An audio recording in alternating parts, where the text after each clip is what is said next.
Yeah, I'm Ryan Pesch. I'm an extension educator with the University of Minnesota. I do a fair amount of work in community-based food systems, usually on the marketing of local foods directly with growers, but also I do some applied research with communities, kind of figuring out what are the different local foods markets and channels and stuff like that.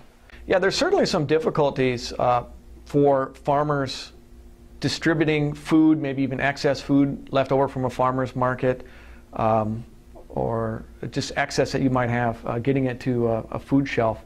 So there certainly are challenges for growers getting food to food shelves. The one that I often run into is a lot of food shelves just don't have storage capability. They often don't have a refrigerator, they don't have a freezer, or they're uncomfortable holding over product that might hold over just fine at room temperature, something like winter squash, but they're often reluctant to do so. So oftentimes the difficulty is you're having to drop off food that's often quite perishable at only a select or given time to get it to the farmer's market or to the food shelf so that they're able to use it and distribute it in a very short window. And that's often the difficulty I see with growers having to get food to farmers markets. But I think some of those issues can be pretty easily overcome. I mean, oftentimes small town food shelves oftentimes aren't bringing in a lot of perishable product. And even something as small as a dorm fridge or a small used fridge would deal with the situation pretty readily. And those can be easily donated. People are getting rid of refrigerators all the time.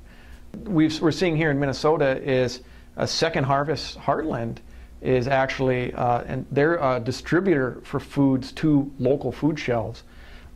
We've actually seen organization on the part of Second Harvest Heartland and that larger distributor network looking to source directly from growers. So if you're in a place in high season where you have a lot of excess capacity, a lot of excess produce, oftentimes one solution is to get that larger amount of product directly to the food distributor, who in turn is going to distribute it to food shelves.